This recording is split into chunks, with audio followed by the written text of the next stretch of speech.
അമ്മ എടുത്തു. ആടെണ്ടല്ലോ മുന്നില്. എവിടെ? ആടാ. എന്റെ അമ്മേ, ഇങ്ങൊന്നേ ഇങ്ങൊന്നേ.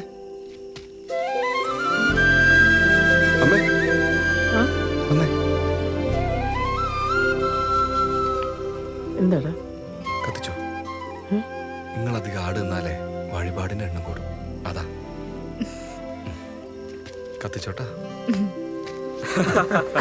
എടാ ഇങ്ങളൊക്കെ എന്നെ എത്ര മക്കാറാക്കിയിട്ടുണ്ട് എന്റെ ഓളെ പ്രസവത്തെ പറ്റി പറഞ്ഞിട്ട്. എടാ ഇങ്ങക്ക് അറിയാം ഈ ദുനിയാവിലെ ഏറ്റവും സുന്ദരമായ കാഴ്ച തന്നത് ഇങ്ങക്ക്? എടാ ലേബർ റൂമിൽ നിന്ന് നേഴ്സ് വരും കുഞ്ഞുമായിട്ട് നമ്മളെ കാണിക്കാൻ. എടാ കുഞ്ഞിന്റെ മുഖാടാ ഈ ദുനിയാവിലെ ഏറ്റവും സുന്ദരമായ കാഴ്ച. എടാ അത് എനിക്ക് ഇടയ്ക്കിടയ്ക്ക് കാണാൻ വേണ്ടിട്ടാ എന്റെ ഓളിങ്ങനെ പ്രസവിച്ചു കൂട്ടുന്നത്. എടാ ശുക്രേ, ലോകത്തിലെ ഏറ്റവും വലിയ വേന എന്തെന്നറിയാം എനിക്ക്? എന്താ? അത് പ്രസവേനയാണ്. അത് ഇനി ഒരിക്കലും അറിഞ്ഞാലേ എന്റെ കാഴ്ച കാണില്ല അതോടെ വെക്കും.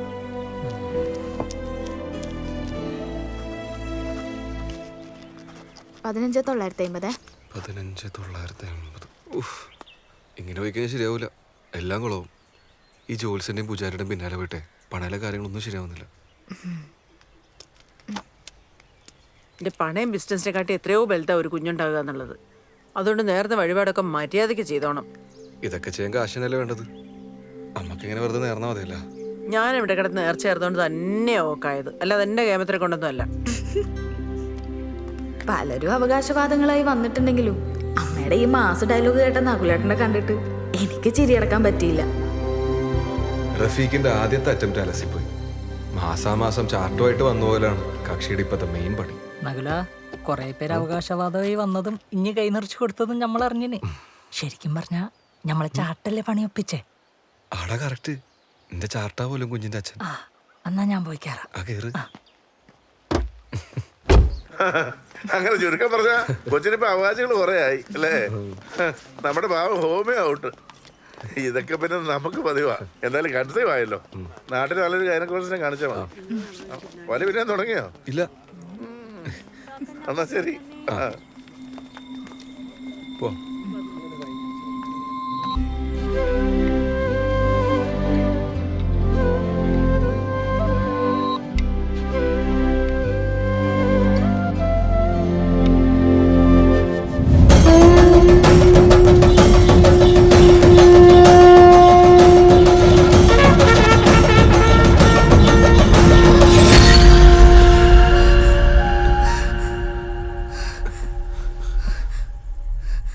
എന്ത് പറ്റിയ?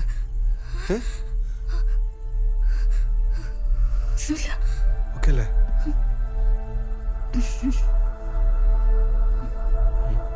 കിടക്ക്.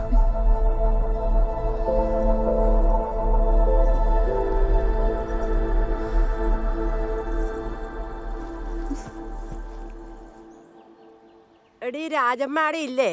ആളനക്കൊന്നും ഇല്ലല്ലോ. അപ്പൊ നീയൊന്നും അറിഞ്ഞിട്ടേ? നകുലന്റെ ഒക്കെ പൊട്ടിയാ പോലൂ. പൊട്ടിയാ? ആ ഓക്കാ ഓക്ക് എവിടുന്നത് കിട്ടിയേ? അതിന് നമ്മളെ നാട്ടിൽ ആരും ഇല്ലല്ലോ പൊട്ടി പിടിച്ചേ. എവിടുന്നാമോ കിട്ടീനെ? കുഞ്ഞിക്ക് ജീവൻ വെക്കുന്ന സമയ പഠിച്ചോനെ. പള്ളിയിൽ കുഞ്ഞില്ലപ്പോ പൊട്ടി പിടിച്ചാ കുഞ്ഞി പോകുന്ന ഉറപ്പല്ലേ? എനിക്ക് രാജമ്മേന്റെ കാര്യം ആലോചിക്കുമ്പോ ഓളെങ്ങനെയാ സഹിക്കുവാ എന്റെ റബ്ബേ. ഓക്ക് നല്ലോണം ഉണ്ടാ? നീ പോയിനാടാ? എനക്കവിടെ പോവാല. പണ്ടനക്ക് വന്നോണ്ട് ഇനി വരൂലാലോ. എനക്കും വന്നിനി. ഇനി പോകുമ്പോ ഞാനും വരും. ഇത് വന്നതിന് ഞാൻ എന്താക്കല്ലേ നകുലേട്ട?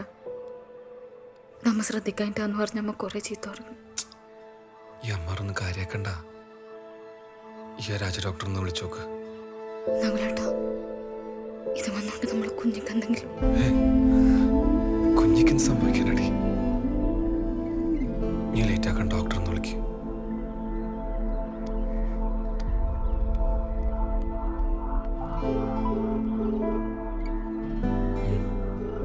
ഹലോ ഡോക്ടറെ, ഞാൻ ശാലിനിയാണ്.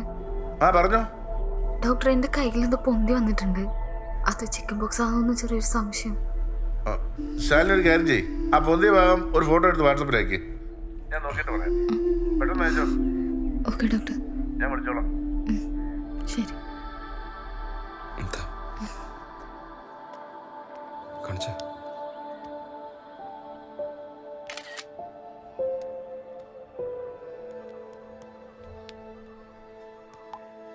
അയച്ചിട്ടുണ്ട് ആ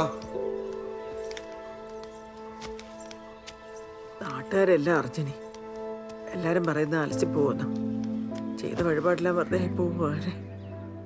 അതിനിത് നാട്ടുകാരെന്നല്ലല്ലോ തീരുമാനിക്കണം, ഡോക്ടറല്ലേ. എന്നാ ഞാൻ ഓളെ കൊണ്ട് ഡോക്ടറെ അടുത്ത് പോകും. അമ്മ ഇത് സാധാരണ അസുഖമൊന്നുമല്ലല്ലോ, ചിക്കൻ ബോക്സ് അല്ലേ. ഓള് ഡോക്ടർ വിളിച്ച കാര്യം പറഞ്ഞ് തിരിച്ചു വിളിക്കാന്ന് പറഞ്ഞു. ഡോക്ടറാണ്. ആ, ഡോക്ടർ. രാജമ്മേ വിളിയൊന്നും കേൾക്കുന്നില്ല. ആരും ഇല്ല ഇവിടെ. വരുന്നുണ്ട് നിങ്ങളുടെ ചങ്ങായിമാര്. വെറുതെ വേണ്ടാത്ത കാര്യം പോലും പറഞ്ഞു ഓള് കരയിച്ചിന്റെ സ്വഭാവം മാറൂട്ടാ. ഒന്നും മിണ്ടാണ്ടി ഒരു കേക്കും. ഒരു കേട്ട എനിക്ക് എന്തെന്നിപ്പോ. ആ അല്ലപ്പാ എന്തെന്നാ ഈ കേക്കുന്നേ? ഓർത്തു ശാലിനി ഓളകത്ത് ഡോക്ടറോട് സംസാരിക്കുന്ന. ഞാൻ ചായ എടുക്കാം. നീ അവസ്ഥയിൽ നിൽക്കുമ്പോ നമുക്ക് രണ്ടാക്കും ഒരു ഇറ്റ് വെള്ളം ഇറങ്ങുമോ രാജമ്മേ? ഡോക്ടറെ ഇത് വന്നോണ്ട് കുഞ്ഞിന് കുഴപ്പമൊന്നും ഉണ്ടാവില്ലല്ലോ? അതുകൊണ്ട് കുഞ്ഞിനൊന്നും സംഭവിക്കുകയില്ല. ഒരു 10-13 ദിവസം കഴിയുമ്പോൾ കുരുക്കളൊക്കെ അങ്ങ് കരിഞ്ഞു പൊക്കോളും. ഇതല്ലേ ഓർത്തിങ്ങനെ ടെൻഷൻ അടിക്കാതെ കുറച്ച് ഹാപ്പി ആയിട്ടിരിക്കേ. ഈ സമയം അമ്മ എത്രത്തോളം ഹാപ്പി ആയിട്ടിരിക്കുന്നോ അത്രത്തോളം വയറ്റിൽ കിടക്കുന്ന കുഞ്ഞ് ഹാപ്പി ആവും. പിന്നെ കാർട്ടൂൺസ്, സോങ്സ്, ചെറിയ തോതിലുള്ള ഡാൻസ് ഇതൊക്കെ ട്രൈ ചെയ്യുന്നത് നല്ലതാ. എന്തെങ്കിലും ഉണ്ടെങ്കിൽ വിളിച്ചാൽ മതി. ശരി ഡോക്ടർ.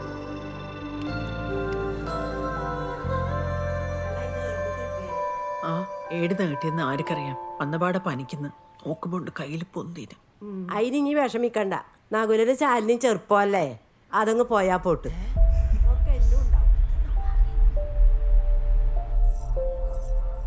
നിങ്ങളെല്ലാം കൂടെ തീരുമാനിച്ചു എന്റെ കുഞ്ഞ് അലസി പോകുന്നേ?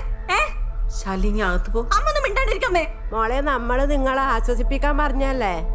എന്റെ കുഞ്ഞ് അലസി പോകുന്ന് പറഞ്ഞിട്ട് എന്നെ ആശ്വസിപ്പിക്കല്. ഇവരിപ്പൊ ഇവിടെ ഇറങ്ങിക്കൊള്ളണം, ഇല്ലെങ്കിൽ നകുലേട്ടാ ഞാൻ ഇവിടെ ഇറങ്ങും. ഇവിടെ വായിലിരിക്കുന്ന കാക്കാനോ അമ്മ വന്നിന് എനിക്ക് എടുക്കുന്ന കഷ്ടം. ചിലപ്പോ ഓള് ചായ കാച്ചി കളിയുമ്പോ വെറുതെ അല്ല നീ ഇങ്ങനെ ആയിന്. ആദ്യം എന്റെ സ്വഭാവം നന്നാവണം. നിന്റെ പൊയ്ത്തം നീ എന്തിനാ ഓരോരുത്തർ ഇങ്ങനെയൊക്കെ വർത്തമാനം പറയാൻ നിൽക്കുന്നത്? മനുഷ്യന്റെ മനസ്സമാനങ്ങളായിട്ട് മനസ്സമാധാനം പോവാനിടെ ഒന്നും ഉണ്ടായിട്ടില്ല നകുലേട്ടാ. ഡോക്ടർ പറഞ്ഞൊന്നും പേടിക്കാനില്ലാന്ന്.